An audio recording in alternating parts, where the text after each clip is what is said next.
Salut à tous, bonjour, bonsoir.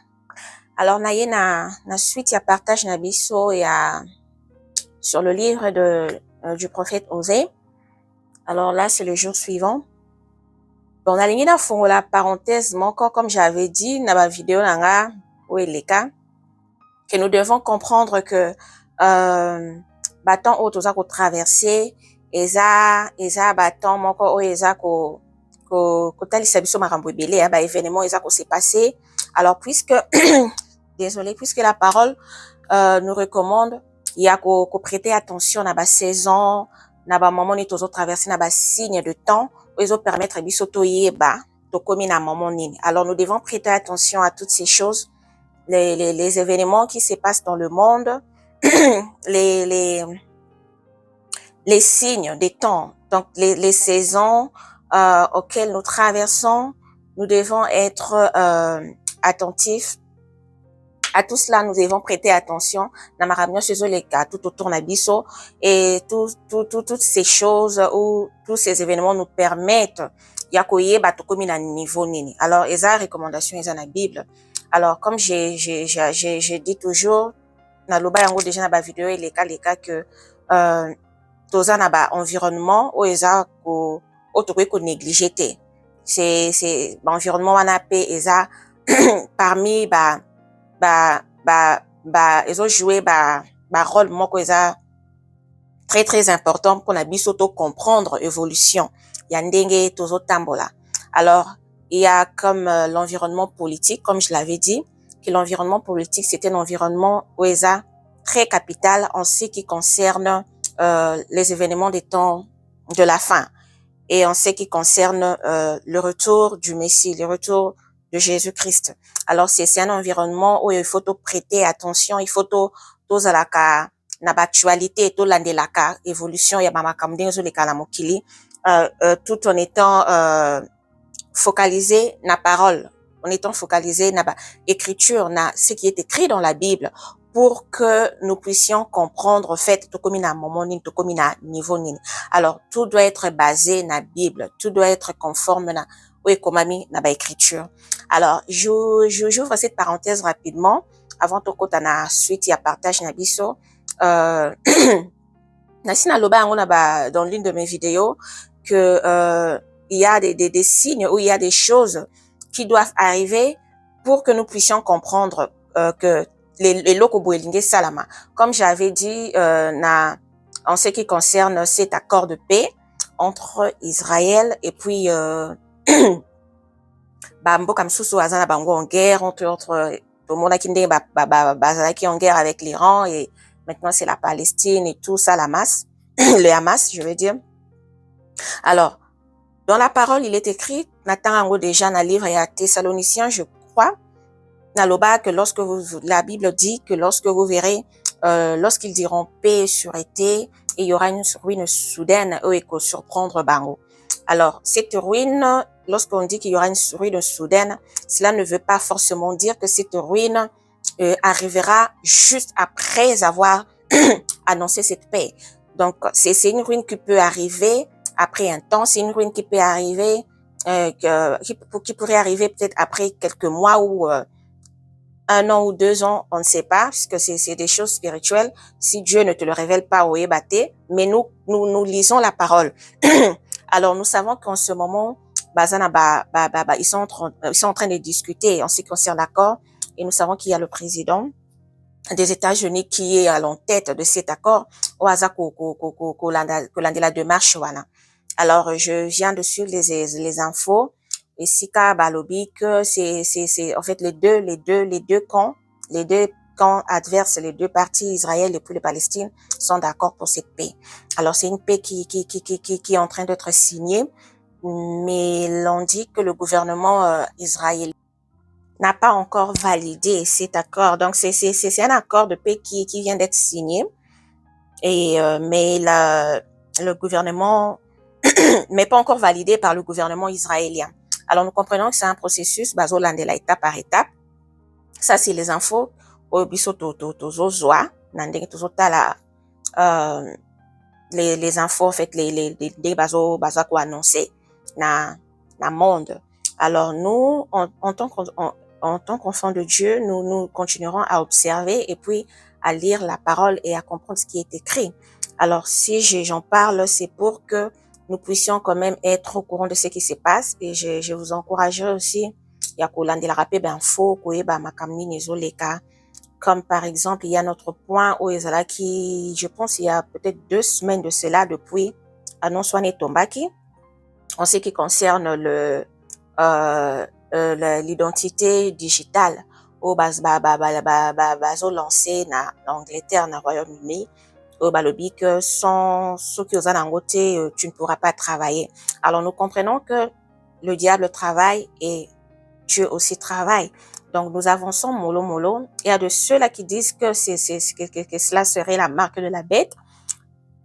Mais lorsque nous voyons comment les choses évoluent, on peut dire que ce n'est pas la marque de la bête, mais c'est un signe que Dieu nous donne. C'est un pas qu'ils sont en train de faire pour, en fait, introduire la bête petit à petit. Donc, ils préparent le terrain. Ils sont en train de faire, de faire en sorte que le peuple, que les nations comprennent, en fait, ce qui va arriver dans l'avenir.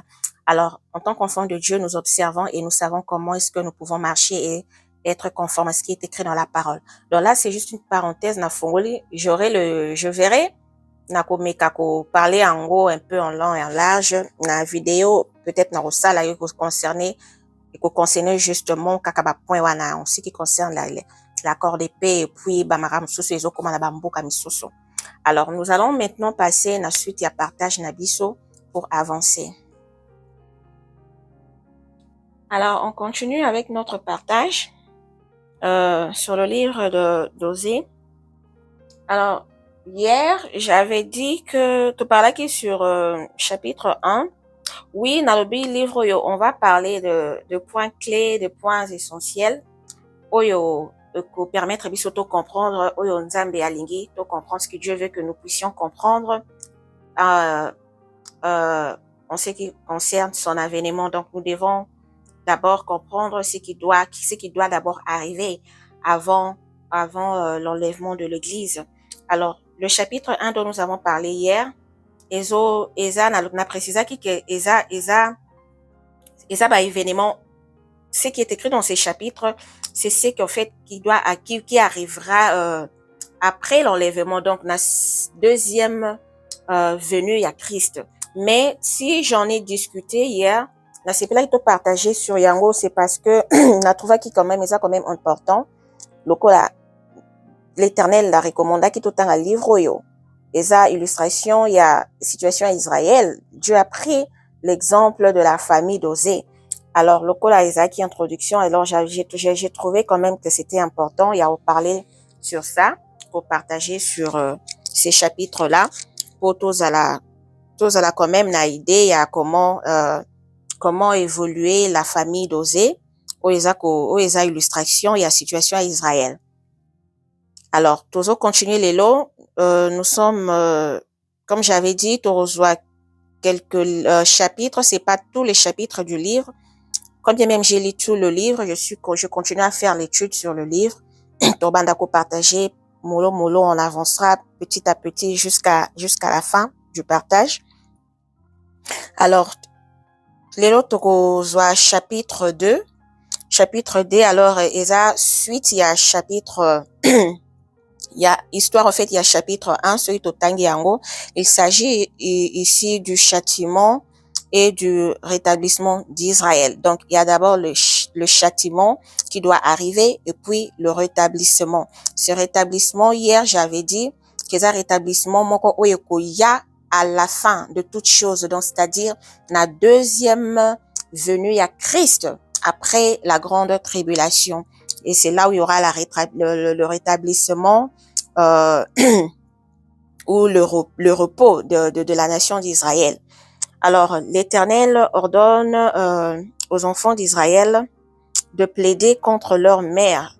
La mère ici qui signifie la nation. Donc, la nation d'Israël, car elle n'est point une femme fidèle. Alors, nous allons lire ici dans Osée chapitre 2. Nous allons commencer à partir du 4e verset qui est juste là.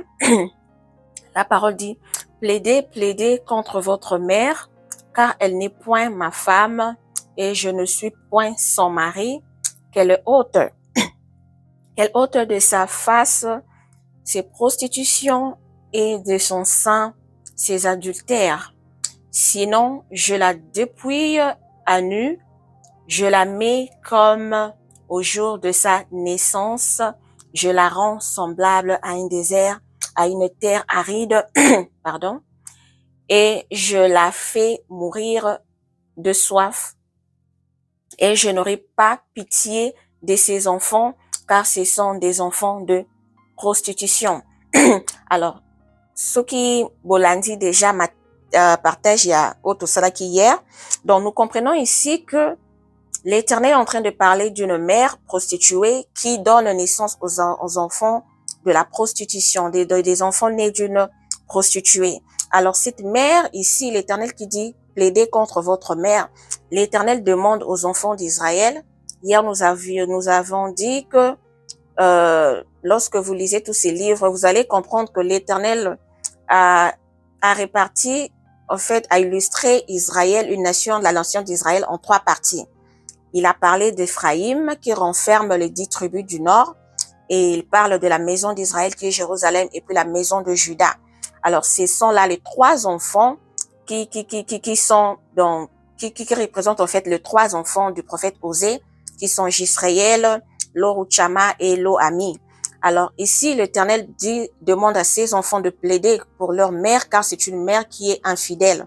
Alors l'Éternel dit ici qu'il dépouillera leur mère, il la mettra à nu et la met comme au jour de sa naissance, c'est-à-dire que lorsque l'enfant naît, nous savons que l'enfant naît, nous naissons nus. Alors l'Éternel promet qu'il mettra la nation d'Israël nue si elle ne se dépouille pas de toutes ces choses Alors voilà ce que je peux dire pour ces passages. Alors, puisqu'il promet le rétablissement, il est Dieu et il est Dieu et il connaît le futur. Il connaît ce qui arrive demain. Alors, il promet le rétablissement de la nation d'Israël, ces rétablissement qui est suite à la grande victoire de Jisraël, qui est leur frère. Donc, Jisraël, qui représente ici le fils aîné du prophète Osée, la victoire qu'il emportera, la victoire emportée à la fin de toute chose, qui est cette bataille des Gabaon. On appelle ça qui explication moquée en ce qui concerne Jisraël, localisation et signification et tout selon l'histoire. Alors, on appelle ça qu'on a partagé à l'obi. Alors, il promet le rétablissement. Il y a cette nation d'Israël, cette grande victoire que leurs frères a remporté à la fin de toute chose. Nous allons lire dans Osée chapitre 2, du premier au 3e verset. Ici, la parole dit, cependant, le nombre des enfants d'Israël sera comme le sable de la mer, qui ne peut ni se mesurer, ni se compter, et au lieu de leur dire, vous n'êtes pas mon peuple, on leur dira, fils du Dieu vivant, et les enfants de Juda et les enfants d'Israël se rassembleront, se donneront un chef et sortiront du pays, car grande sera la journée de Jisraël. Dites à vos frères, amis et à vos sœurs, Roshama. Là, l'Éternel est en train de leur annoncer le rétablissement futur, la victoire future. Donc, il leur dit qu'ils seront victorieux à la fin, à cette bataille, cette grande journée où est la bataille des Gabaon, la bataille qu'est-ce que je dis? La bataille d'Armageddon. Voilà, la bataille d'Armageddon, désolé. Alors, qui sera remportée, cette bataille qui sera remportée par leur frère Jisraël. Et là, l'Éternel demande aux enfants d'Israël. Il dit, dites à vos frères, amis, amis, c'est le frère, c'est l'un des enfants d'Osée, et à vos sœurs Rushama. Rushama, c'est la deuxième fille, c'est le deuxième enfant du prophète Osée. Donc, l'Éternel ici appelle les enfants d'Israël, les fils qui sont les frères de Jisraël, amis, et les filles d'Israël qui sont représentées ici par Rushama. Donc, voilà ce que je peux que ça comme discernement dans le passage Oyo. Ensuite, on continue à toujours dans le chapitre 2, à partir du 16e au 25e verset. La parole dit, c'est pourquoi voici, je veux l'attirer et la conduire au désert et je parlerai à son cœur. Alors, ici, l'Éternel dit, c'est pourquoi à cause il va attirer le peuple d'Israël. Comme j'avais dit hier, l'Éternel frappera le pays, mais le pays sera frappé pas dans son entièreté, mais à cause de la frapper, partiellement, c'est-à-dire, ce n'est pas tous les peuples d'Israël qui sera frappé. Dieu sait comment il fera ces choses. Alors, il dit ici, puisque rétablissement est promis, est sûr et certain, alors voilà pourquoi il dit, c'est pourquoi voici, je vais l'attirer à la conduire au désert et parler à son cœur. Alors, Dieu, selon son plan, il préparera un endroit qui est sûr et certain où il ira garder une partie de ce peuple d'Israël.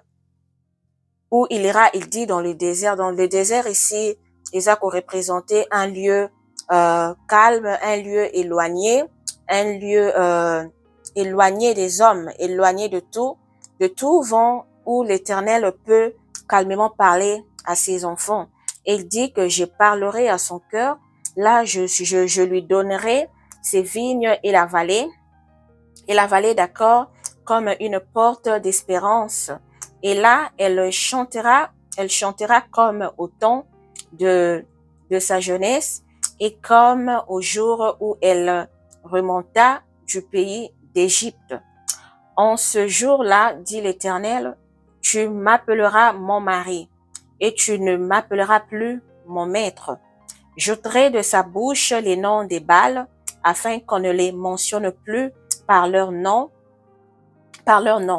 En ce jour-là, je traiterai pour eux une alliance avec les bêtes des champs, les oiseaux du ciel et les reptiles de la terre. Je briserai dans le pays l'arc, l'épée et la guerre, et je le ferai reposer avec sécurité. Avec sécurité, je serai ton fiancé pour toujours. Je serai ton fiancé par la justice, la droiture, la grâce et la miséricorde. Je serai ton fiancé par la fidélité et tu connaîtras l'Éternel. En ce jour-là, j'exaucerai, dit l'Éternel, j'exaucerai les cieux et ils exauceront la terre. La terre exaucera le blé, le mou et l'huile et ils exauceront Jisraël. Je planterai pour moi l'Oruchama dans le pays et je lui ferai miséricorde. Je dirai à l'Oami, tu es mon peuple et il répondra, mon Dieu. Alors, vous voyez ici, ça c'est les promesses que Dieu a faites à la nation Israël. Donc, étant Dieu, et puisqu'il connaît le futur, donc il promet que ce rétablissement est sûr et certain. Et selon son plan, il prépare un endroit où il prendra son peuple pour le ramener dans un coin, dans une silence absolu, dans le désert qui peut représenter peut-être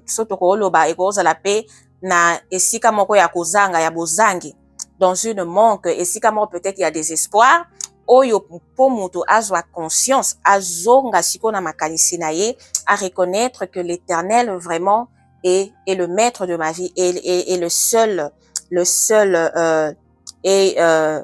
unique ou la seule et unique solution oyo Israël aza ko désirer na vie na ye pour enfin rentrer dans son repos. Donc ça c'est selon le plan de Dieu à ko éloigner de beaucoup de choses pour avoir une conversation avec la nation d'Israël. Alors c'est ce qui en fait eza ko lakisa que l'Éternel il aura un procès. Donc il a un procès oyo eza en attente oyo ezozela la nation d'Israël.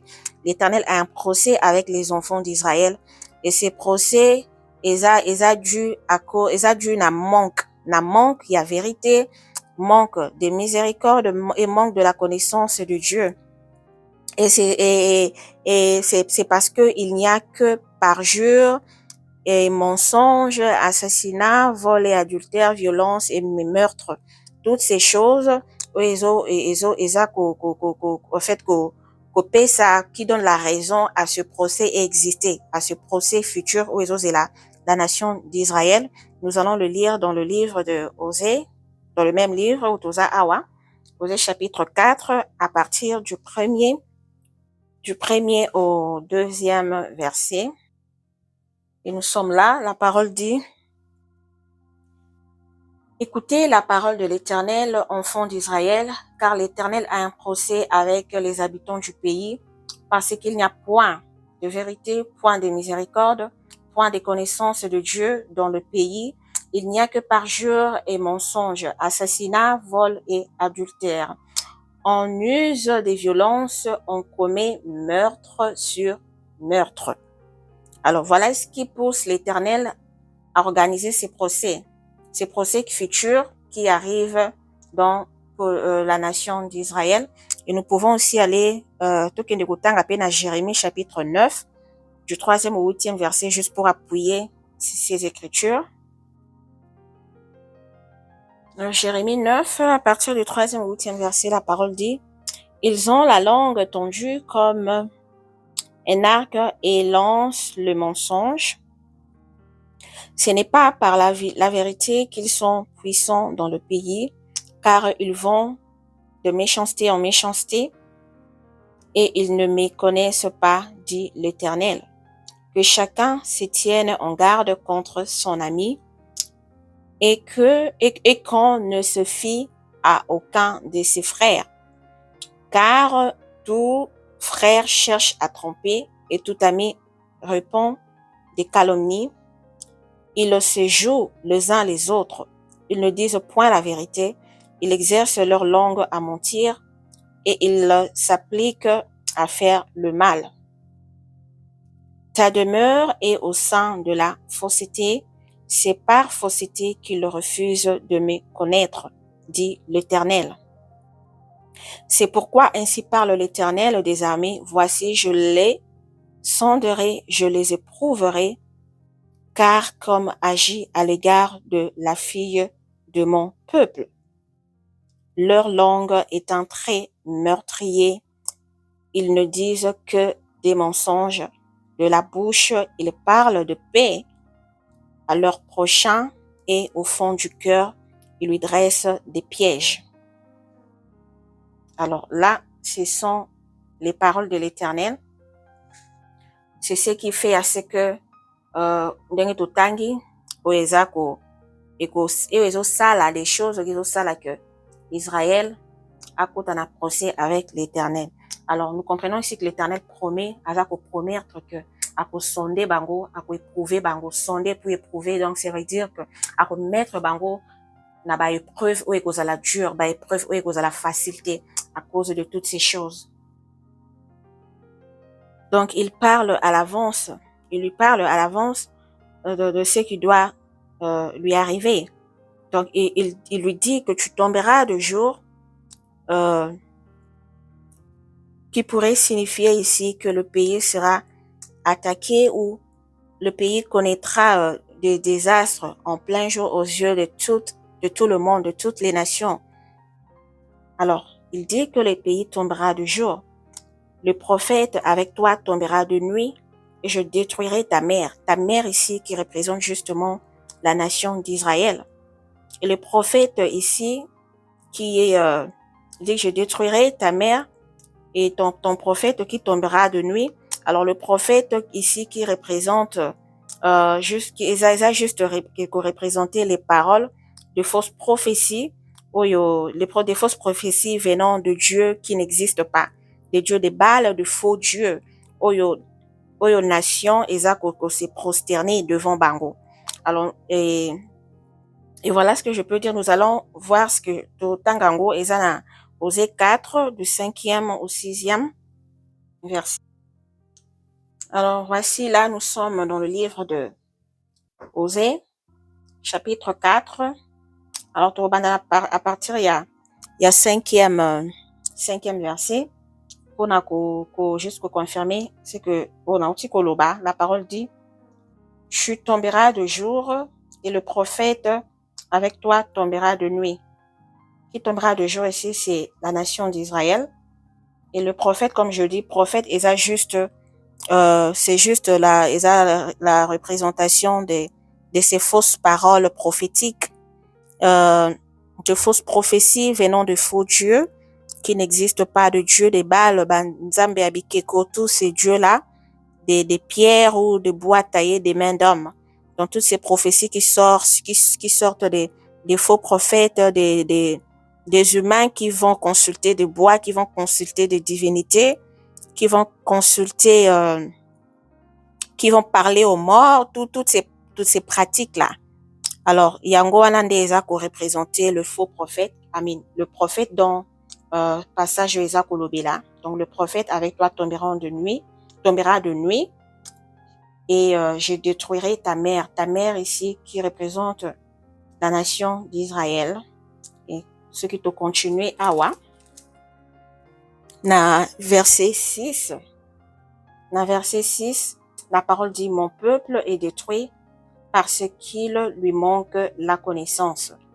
Donc connaissance de la parole, la connaissance du Sauveur qui est Jésus-Christ le Messie. Alors ils sont détruits parce qu'ils manquent cette connaissance, parce qu'ils ont rejeté le Messie. Alors ils sont maintenant égarés, ils sont emportés, ils sont manipulés par ces faux dieux, par toutes ces fausses prophéties, tout justement parce qu'il leur manque la connaissance. Alors puisque tu as rejeté la connaissance, ici, la connaissance qui est justement le Messie, qui est la parole de l'Éternel, les ordonnances de sa loi, il dit: je te rejetterai et tu seras dépouillé de mon sacerdoce. Puisque tu as oublié la loi de ton Dieu, j'oublierai aussi tes enfants. Les enfants ici qui sont justement ces 3 enfants d'Osée qui représentent au fait les enfants, les peuples d'Israël dont nous avons parlé précédemment, Ephraïm, la maison de l'Éternel qui est Jérusalem, et puis la maison de Juda. Alors, voilà ce que ces passages peut dire. Et puis, discernement oyo, nazwi na partage ya lelo, nde oyo namemelaki biso pona lelo. Alors, toko continuer, tozwa arrêter vidéo oyo awa, et nous continuons avec notre partage dans la prochaine vidéo. Alors, merci d'avoir suivi, que Dieu vous bénisse, et à la prochaine. Bye.